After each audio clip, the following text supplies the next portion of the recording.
I'm Harriet Kingston and I'm standing as independent candidate for mayor of Maple Ridge, I announced. I was a bit deflated. I had an audience of two, a cub reporter from one of the local newspapers, the one nobody ever reads, and a woman reporter from WKYA, a radio station that nobody ever listens to. Nervously, I crossed my thighs and straightened up my dress, which seemed to have a mind of its own, and rode up a little. As I was sitting behind a desk, I don't think either of my audience noticed. They looked bored. I had hoped that my press release headed transvestite to run for mayor would attract a bit more interest than this. I took a deep breath. I suddenly felt very nervous. Much more nervous than if I had an audience of 200. I'm running to draw attention to the discrimination against transgendered people. I want to put an end to discrimination. Now, if you have any questions, I'd be happy to answer them. The cub reporter perked up. Yes, he said, I have a few questions. Sam Linfield from the Maple Ridge Observer. Is Harriet Kingston your real name? Yes, I said. It didn't used to be, but I've changed it legally so that the name Harriet Kingston will appear on the ballot paper on election day. And are you a man or a woman? He asked in his southern drawl. Oh, I'm a man, I said enthusiastically, and then felt a little foolish. After all, there I sat in a dress, high heels, makeup and so on. I went on defensively, I have all the male equipment. It's just that I like wearing women's clothes. Sally Winthrop from WKYA. And don't you think, Ms. Kingston, the WKYA reporter butted in, don't you think that you're insulting women by coming here wearing a dress and makeup? No, ma'am, I said carefully. I had expected this sort of question. I'm wearing a dress and makeup because I like wearing a dress and makeup. Aren't you a bit kinky? She asked. I'd hoped they wouldn't ask this sort of question. It implied I was some sort of weirdo to be bracketed with psychopaths and nutcases. If a man wearing a dress and makeup is a bit kinky, then yes, I'm a bit kinky, but to me and thousands of other men, it's perfectly normal. And are you wearing women's panties under that dress? Asked Sam. Trust the Observer to bring up such a personal issue. However, I couldn't duck the question. Of course. And are those stockings or pantyhose? Asked Sam, getting even more personal. Actually, they're pantyhose, but I do like wearing stockings sometimes, I confessed. Do you wear garters with your stockings? I nodded. I do, but sometimes I wear hold-ups. The conversation was going quickly in the wrong direction. Sally looked appalled. I could see it all written on her face. Why would anyone, especially a man, want to wear anything as uncomfortable as garters? However, she knew that there were more important issues to discuss than stockings and garters. And what are your policies on jobs and education? Sally asked. To end discrimination in employment and education against anyone who is transgendered. Any others? She probed. I paused. No. That's my only policy, I said. No other policies? So you are not a serious candidate? She asked. On the contrary, I am very serious. I would not be sitting here in public in my best dress, makeup, wig and a pair of pretty uncomfortable shoes if I wasn't serious. I lied. It wasn't my best dress. It certainly wasn't my favorite, which was considerably shorter and made from black PVC. I had bought the dress I was wearing especially for this news conference. I own hardly any sensible length skirts or dresses, and I didn't want to look like a cheap slut in a tiny miniskirt, so I'd visited eBay and bought this knee-length, pale blue dress with a small white floral print. Under the dress I wore a lovely petticoat, full length, white and silky with lots of lace around the 2 inches above the knee hem. As I crossed my legs the other way, the rub of my petticoat against the pantyhose was delicious and made me feel good even if I'd attracted only 2 journalists to my conference. With the pale blue dress I wore pale pantyhose and white stiletto pumps. I wore a brown shoulder-length wig with blonde highlights that I had decided to wear for the whole campaign. I carried a smart brown purse. Why are you standing, Harriet? You know you aren't going to win? Sally persisted. Sally, the election is still 3 months away. Who says I'm not going to win? What a stupid statement that was, I thought as soon as I had said it. Of course I wasn't going to win. How could I, a crossdresser with no party machine, beat the incumbent Mayor Johnson? I could feel a bead of perspiration slide down my forehead, into my eye socket and then down my cheek. Shit, I thought. My makeup will be ruined. It was a disaster, Belinda, I said as I chatted online that evening to my best friend and soul sister. Belinda is a fellow crossdresser from the nearby town of Pineville. To comfort myself, I had changed into my favorite black PVC mini dress over a black basque, black panties and black seam stockings. Okay, so my garters showed, but who was going to see? The heels on my shoes were in the region of 4 or 5 inches. Impossible to walk in, but so sexy. I'd redone my makeup, of course, slutty with plenty of black, and I now wore a long black wig. Nobody turned up, Belinda, I bemoaned. Just 2 reporters and no photographers. And I'd bought a new dress and wig especially. I made a complete fool of myself. I got about 10 seconds on the WKYA news this afternoon, but by 6 o'clock, they'd taken the story off air and replaced it with a story about a dog that has given birth to 6 puppies.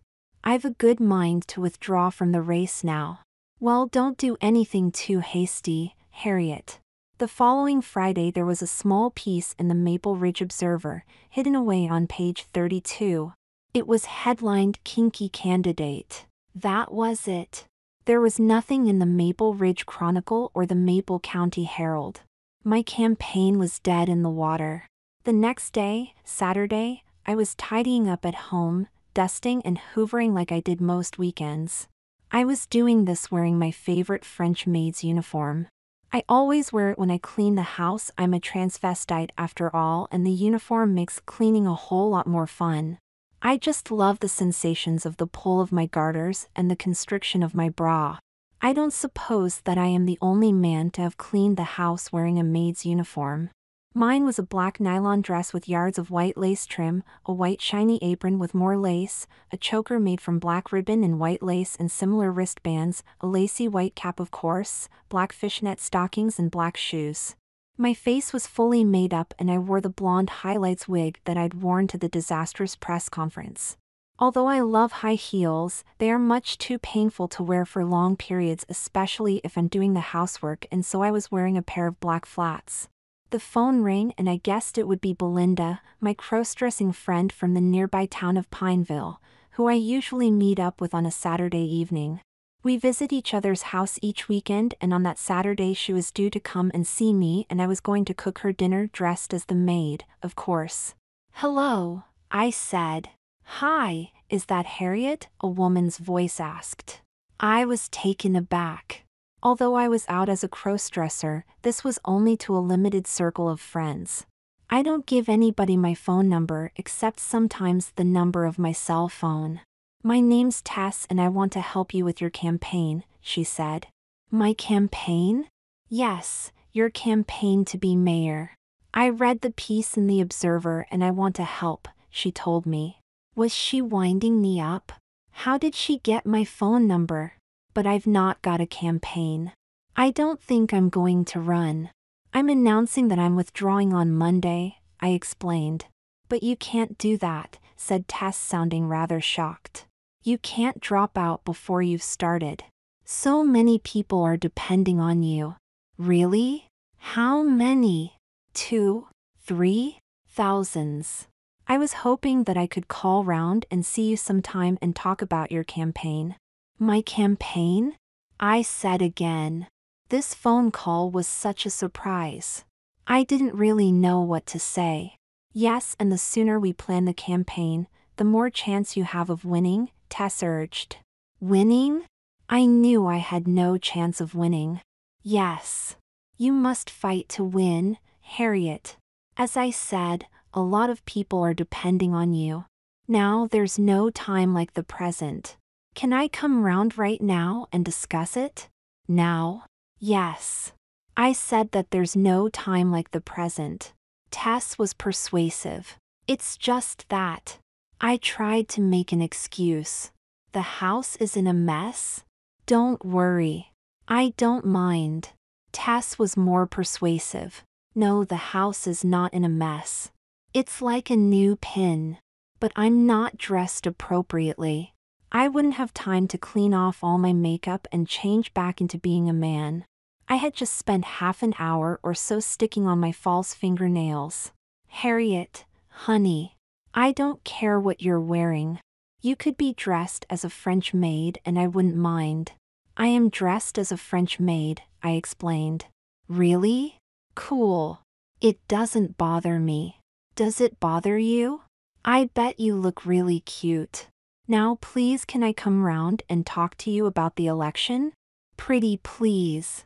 Now don't get me wrong, Tess, I am grateful for your offer. Excuse me for being skeptical, but this is genuine, isn't it? Yes. Can I call round in 15 minutes? I suppose so, I said, giving in. I know the address. See you in 15, she said and rang off. I had 15 minutes before a complete stranger would be entering my den. I went to the bathroom and checked my makeup. I touched up my lipstick and put on a little more mascara. I took off my maid's cap and brushed my hair. Then I put the cap back on. My hair didn't look much different from before. Perhaps I should just change into something more demure, I thought. Not that I possessed many demure outfits, except that dress I'd worn at the press conference and a couple of longer skirts I'd bought in a promotion. I looked at my watch. There wasn't time. Tess would be here soon. There was a ring of the doorbell. I opened the front door a crack. Hi, I'm Tess. Tess wasn't what I had expected. I'd imagined a large, blustering, middle-aged lady, in fact she much younger, early 30s, and quite petite. She was pretty and wore a casual red top and white jeans. I notice things, you know. Nice costume, she said as I showed her in. I wanted to say something. It wasn't a costume, it was a uniform. Still I bit my tongue. This woman had offered to help me and I should at least hear her out, but I took a dislike to her. On impulse I curtsied, something I'd never done before, and said, "This way, ma'am." Nice legs, she mumbled under her breath as I followed just behind her. Was she serious or taking the piss? Please sit down. Can I get you a drink? Coffee? Tea? She sat down on the settee and started speaking in a businesslike manner. Can I just tell you why I've come to see you, Harriet? Perhaps afterwards we can have a cup of tea and make some plans. Sure, I said. I still thought that I would withdraw. I didn't need any plans. Harriet, I work at City Hall. That's how I found your phone number and address from the voters' lists. I shouldn't have done because I broke all the privacy laws, but I can't sit back and watch it all happen. The backstabbing, the corruption, the nepotism, the bullying, the fear. If Mayor Johnson found out that I had come to talk to you, I'd lose my job. Yes, honestly. He's a bully and a crook. So I was so glad when I heard that someone was standing against him for mayor. We've wanted a challenger to Mayor Johnson for years. Someone who's brave, someone who's strong. It means we'll have a real election and a real candidate standing against Mayor Johnson. But what about the other candidate? What's his name? Jeff Knight? He's a sham. The two main parties have an agreement. The Democrats won't work too hard in Maple Ridge if the Republicans go easy in Pineville. Why do you think two similar towns like Maple Ridge and Pineville always have mayors from opposite parties? Tess explained. Isn't that illegal? No, I don't think so. But it's collusion. It's anti-democratic. Anyway, if it was illegal we could never prove it. But what about the press? Couldn't they expose it all? I asked. Oh, you are naive, Harriet. The media are all in on it too. The Maple Ridge Observer is full of adverts placed by Mayor Johnson. They are guaranteed $250,000 of public money every year in advertising income. It's even more in the Chronicle. And the radio stations are in on it too. WKYA were allowed to build their offices in a zone designated as Parkland. Why was that, do you think? The owner of the other radio station has a son who was employed by Mayor Johnson as an advisor. He couldn't even advise you on what to have for breakfast. So for 20 years Mayor Johnson has been re-elected because he has no opposition? I asked, incredulous. This was all new to me. That's more or else the truth. There was a guy a few years ago who was standing as an independent. Mike Holden, he was called. He got leaned on to withdraw. Leaned on? Yes. The story is that the chief of police called on him. He said that if Mike didn't withdraw, he'd better make sure that the tires, the lights, the muffler on his car were working fine. And sometimes lights broke accidentally. I see what you mean. But I don't think I want to stand if I get all that hassle, I said. I don't like that sort of thing. I'm non-violent. You want someone who's brave. I'm a coward. You're not a coward, Harriet. You're very brave. Nonsense. Why do you say that? Harriet, you're a man sitting talking to me in a maid's dress, apron, makeup, and if you don't mind me saying so, a ridiculous but very pretty cap on your head. I'd call that brave. I reddened and listened pensively. And you had the courage to organize a press conference and go there in a dress. I'd call that brave. She paused. I said nothing. And you've invited me, a complete stranger, into your house to share your beliefs and your goals. I'd call that brave. So you are brave enough to stand for mayor. Look, let's have a cup of tea and discuss it all. I suppose there is some truth in what you say, I said. But let's have that cup of tea. That sounds like a job for the maid. I got up and curtsied to Tess. Milk and sugar, madam? Milk, no sugar please? Cookies, madam? Yes, please. And madam, I said, stopping as I left the den. These clothes are not the most practical. Would you mind if I changed into Simon? Not at all. I curtsied to her again. I went into the kitchen and put on the water for the tea. Then I slipped upstairs. I opened my male wardrobe. Then I spotted my nails. I'd spent ages doing them. I didn't want to take them off so quickly. And I was in full makeup. I wouldn't have time. I decided to forget Simon and stay as Harriet. I quickly kicked off my shoes, undid the apron, pulled off the dress, then undid the garters and slid off my stockings. I pulled off the cap and threw it on the bed. Then I found a pair of natural-colored pantyhose and put them on. That felt more comfortable. In my wardrobe I found a pale green long-sleeved top and a nearly knee-length white gypsy skirt.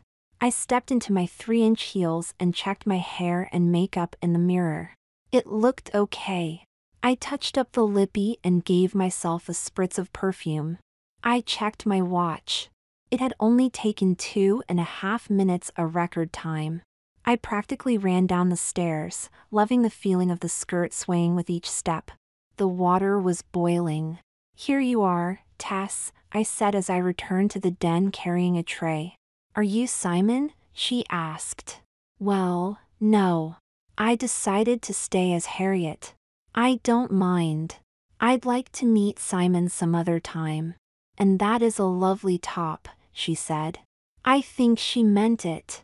I was beginning to warm to her. I handed her a cup and then sat down, not realizing that as I did so, my skirt would ride up and reveal a little more of my thighs. Look, Tess, I'm afraid I'm not a serious candidate. I don't want to be mayor. I just want to draw attention to the plight of the transgendered community. To fight an election we'd need money and helpers. And we'd be up against an efficient party machine, I explained. No, you wouldn't. Mayor Johnson doesn't have an efficient party machine. He's never had to fight an election. What I mean is, he's never had a real opponent. He's complacent and there is no party machine. He's such a horrible and unpleasant man that the Republican Party helpers have deserted him in droves. He has very few helpers, mainly his family, and they don't like him much, and very few donors. And he's not getting any younger. He must be nearly 70. He looks very old and won't have the energy for a hard-fought campaign. But, Tess, I've got no helpers and no donors. If he is as corrupt as you say, he will have siphoned city cash into his election fund. Even if I get the support of city hall workers like you can't be open about it. I haven't a chance. But you have got a chance. And an opportunity. And some helpers. I have a friend, Janet. She has just retired, so has plenty of time on her hands. She used to work for the Democratic Party, but she got disillusioned. She knows all about fighting elections, she's organized dozens of campaigns. Then there's Felicity. She's worked as a publicist for years. She's the best in the business. She knows all about commercials and how to get yourself seen. On the radio, TV, press releases, publicity stunts, you know. But what about cash? I'd need a lot for printing, advertisements, radio, and TV ads. What about helpers? Not a problem. Your program is equal rights for transgendered people. You'd have the support of the transgendered community. You will be the first ever transgendered candidate to run for office. Do you know how many transgendered personal websites there are? Over 7,000 in this country alone. Janet and 2 of her friends have built a database of email addresses of transgendered people. With your permission, we will contact them and ask for donations. If 10% of them give $100, that's $70,000. We'll never raise $70,000, Tess. We'll be lucky to raise 7. Will you shut up and listen, Harriet? Tess ordered. And we have email addresses for 294 transgendered people in the state alone. If we can get 10% of them to come and support you, that's 29 helpers, far more than Mayor Johnson has. 29 helpers. We'll be lucky to get 2 helpers, you and me. And I'm a man in a gypsy skirt and you're missing a few brain cells. No one cares about politics anymore. They don't care, they don't register, and they don't vote. Harriet, honey, trust me. We'll get the helpers. Just you wait and see. Be realistic, Tess.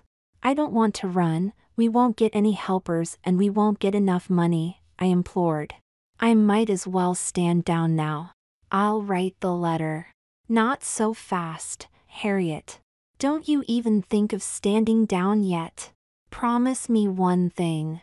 That if we do get the helpers and we get the money, that you'll run. Janet and I are not going to work our tits off for you to withdraw. Okay. If you get the money and the helpers, I promise I'll stand. But you've got more chance of flying to the moon by flapping your arms. And just suppose we get the money. And the helpers. Will the people of Maple Ridge vote for a guy in a gypsy skirt and 3-inch heels? They're bigoted. They would say that I was kinky. They would say that I was a pervert. The press are in Johnson's pocket. They would have a field day. I agree that it's a long shot, Harriet, but we have a chance, and it's the only chance of preventing Johnson and his crooked friends getting 4 more years in City Hall. And we have to give it our best shot. We'll give them an alternative. They don't vote because they can't see the difference between Johnson and Knight. And come to think of it, neither can I. They're both self-serving crooks. If we get the public to see Johnson and Knight as they really are, then they won't vote for them. And if they don't vote for them, they'll have to vote for you. We sipped our tea and chatted some more. It was late afternoon. I was getting hungry and I'd done nothing about dinner. Say, do you want to go out for dinner? Tess asked me. Sure, but I'd better go back to being Simon. No, Harriet. Stay as you are. If Harriet is to stand for election, to put her name and face up in lights, then she can't be afraid of going out to a restaurant. Besides, you are quite convincing and very feminine. I wasn't sure that she was right about me being feminine, but she was right about going out. So she was bullying me to go out to a restaurant en femme, something I'd always wanted to do.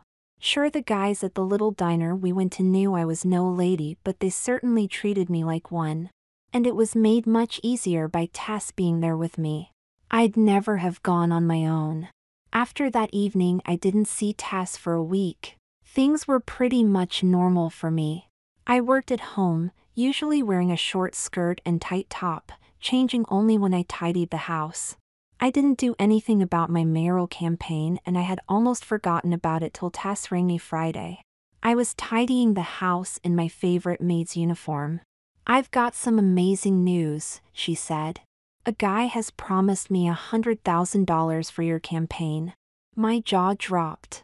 Why would a complete stranger give me $100,000? I'd secretly hoped that Tess would end up raising only about $25 and the campaign would be off. But $100,000? That's enough for a small campaign, leaflets, radio airtime, TV commercials. This was serious. He's a crossdresser and a multimillionaire. He said he was only too happy to contribute. I might be able to get some more out of him if I ask him nicely. I've got Felicity booking time on the radio and TV stations already, subject to our budget. Janet has got a friend to write a commercial and we'll video it at the weekend. This weekend? I shrieked. Yes, but don't worry. I've booked a hairdresser and a beautician to come round before we do the filming. Janet is working on your slogan right now. I think it will be something like Harriet Kingston, the independent candidate for mayor of Maple Ridge, open and honest. Do you think that's too long? Things were moving too quickly. I couldn't jump off now. Open and honest, Tess continued. I like that. Neither of the other two is either open or honest. Everyone wants an honest politician. So how come they never get one? I asked her. And we've got 33 volunteers already who are willing to telephone voters on your behalf. I tell you what. These people are interested in politics. And they support your policy of an end to discrimination. So let's get this right. You've got 33 helpers and $100,000? No, Tess said, $109,256.12. Not bad for starters. And we've organized a fundraising rally for you Tuesday. A what? A rally. You know, to rally the troops. The troops? Our helpers. 28 of the 33 have promised to be there. Felicity has placed ads in the Observer, the Chronicle, and the Herald. Not forgetting WKYA. You'll need to have a speech prepared. A speech? It was much too late to get off now. Like it or not, I was a candidate. The next day, the hairdresser, the beautician, the photographer, and the video crew arrived. I must say that the hairdresser and the beautician did a good job. I looked so feminine and so pretty. I think I still looked like a guy in a dress, but quite a pretty guy. Then I had a few photos done. A few headshots. Then me sitting at a desk looking businesslike. I was wearing a knee-length skirt that revealed some of my thighs as I sat there. Of course, that was deliberate. We went to City Hall and they took some photos of me with the building in the background. Then we started shooting the video. I said a few words to the cameras. They filmed me in the mall talking to two members of the public who happened to be friends of Janet's. Stooges, I guess you'd call them. They videoed me in town and then at home. Cooking in the kitchen and working on my computer. Did I look businesslike or what? By 6 they were all done and they all left. By 6:30 I had the first brick through my window. I called the police, of course. As Simon. I cleaned off all my makeup and put on a drab pair of jeans.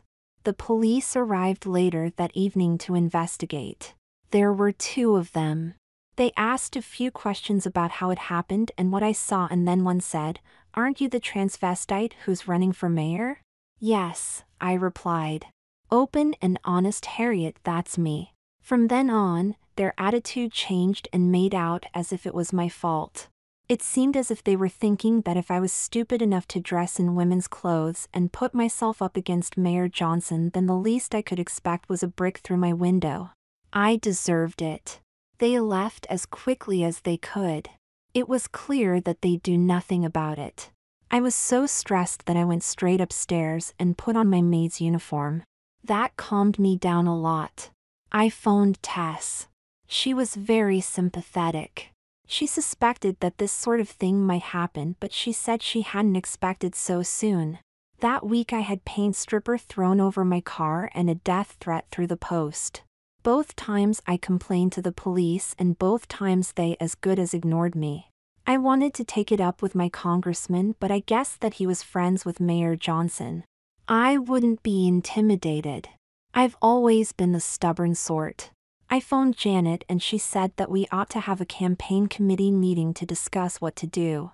She called it for the following day at her flat. I dressed as Harriet and drove over to Tessa's place at 6. Of course I knew nobody there except Tess, but she introduced me to Janet and Felicity, who'd I'd heard a lot about, and Mia, Madge and Pippa, who were 3 tea-girls like me. Not that you have known it. They were so convincing. I felt rather ugly in their presence, but they made me feel very welcome and very important. We agreed that I couldn't stay at home during the campaign. Mia offered to let me stay at her place and I accepted. She offered to drive me around as well, so I was able to lock my car in my garage for the whole campaign. Johnson and his henchmen never did find out where I was staying, even though I thought I was being followed once or twice, and I suspected that they were bugging my cell phone. We devised a simple code when talking on the phone, which I don't think they cracked either. The following Tuesday we held the rally. Sure, the 28 helpers turned up, but only 9 others. Hardly worth those ads in the press and on the radio. I don't know if they came along because they were curious and wanted to see a man in a dress. Or maybe they hated Mayor Johnson. Anyway, we got a few more helpers, for which I was grateful, and a little more money. We telephoned lots of people, we put out lots of leaflets, the videos were on the local TV station, but not enough people said that they would vote for me. Of course we had to be careful what we wrote. You can't put out leaflets saying Mayor Johnson is a crook unless you have proof. We had to drop hints. People keep telling me Mayor Johnson is a crook. There are a lot of ugly rumors circulating that Mayor Johnson is a crook. But it didn't do any good. People told us they were still voting for Mayor Johnson whatever the rumors said. Our voter identification suggested that roughly 60% would vote for Johnson, 25% for Knight and 10% for Maine. And most of them because I was what the press were now calling the kinky candidate. I think the editors of the Chronicle, the Observer, and the Herald thought that my description as the kinky candidate was derogatory. However, some people thought it was a compliment, but not enough to win the election. With 4 weeks to go, we knew it was hopeless. There are no chance, but we had to fix a smile on our faces, tell everyone we were winning, we didn't believe it and nor did they, and keep punching the buttons. But it didn't do any good. My vote stayed doggedly at 10%. If it had been a boxing match, they'd have stopped the fight. One night I was round at Tessa's house planning the final stages of the campaign. I was feeling particularly stressed after a long day talking to voters to little effect. My shoulders were all stiff as I hunched over Tessa's kitchen table. 10 days to go and it was hopeless. I had no chance. You look like you're all stressed out.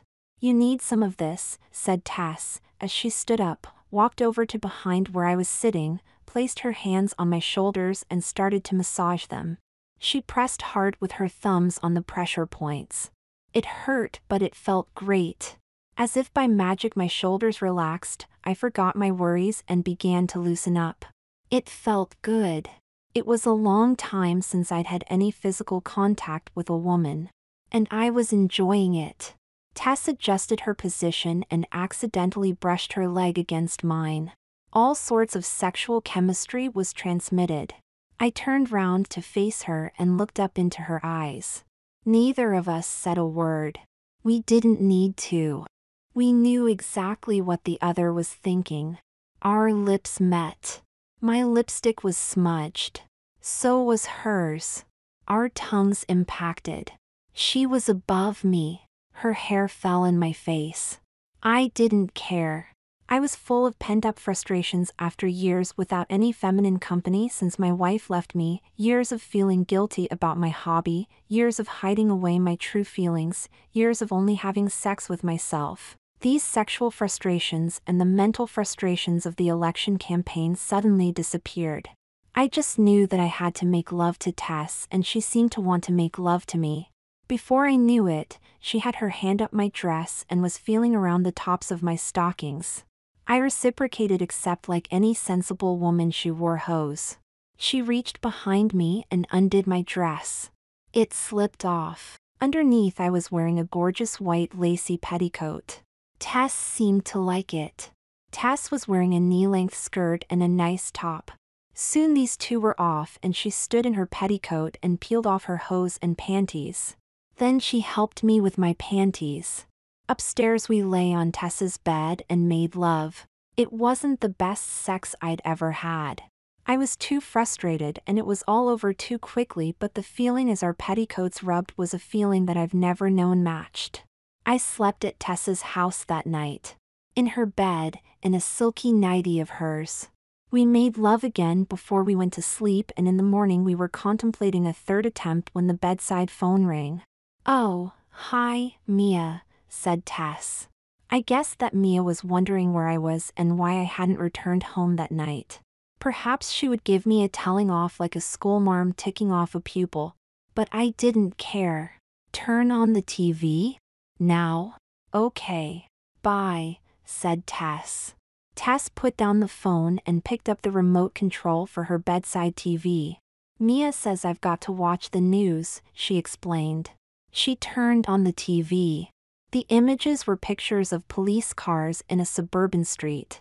We saw 5 or 6 cops get out of 3 cars and head for one of the houses. Then we saw them all come out with Mayor Johnson. It was his house.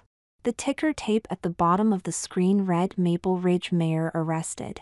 The next headline read "Democratic Candidate Also Taken In for Questioning." Johnson and Knight were under investigation. Tess and I just stared at the screen. As we saw pictures of Jeff Knight being led to a police car, we laughed and laughed. Tears splashed my cheeks. I think the Germans call it Schadenfreude. The police had called on both Johnson and Knight at 5:30 a.m. Strangely, the press had been alerted and the reporters and TV crews. Anyone watching the news station would see videotape footage of the mayor's house being sealed off with tape saying, "Crime scene. Do not cross." Police officers came out carrying dozens of documents. Mayor Johnson was seen being bundled into a patrol car and then seen arriving at the police headquarters. Similar footage was shown of Knight's house. He too was seen arriving at the police HQ. Now I was pretty naive about elections, but even I knew that being driven away for questioning by the police does not help your campaign. Johnson wasn't held overnight. He wasn't even charged, but we all know what the public think in such cases. Guilty until proven guilty. And how things changed. Suddenly, when we telephoned voters, they were telling us that they would be voting for me. Suddenly, instead of us having to ring them, they were ringing us to say that they had changed their minds, that they would vote for me, and what could they do to help. Johnson went to court to try to get the election postponed, but it was thrown out. For the next week and a half, news bulletins included the same footage of Johnson and Knight arriving at the police station with a burly police officer on either side. It was a shoo-in for me. Nobody would vote for a crooked mayor. What did it matter that neither Johnson nor Knight had been charged? They will be. Once the investigations are complete. So I'm writing this in the office of the mayor of Maple Ridge. I'm wearing a nice black business suit, the skirt just above the knee. I'm wearing garters and stockings, of course, and I've booked to have my hair done tomorrow. Of course, I've sacked all the senior staff left by Mayor Johnson. And in their place I've installed my team, including my partner Tess. It still feels strange when someone calls me Mayor Kingston, but I suppose I'll get used to it. And the police raids? How come they took place 10 days before the election? Well, I don't know. I asked Felicity if it was anything to do with her, and she just smiled and said, "Didn't Tess tell you that I'm the best publicist in the business?"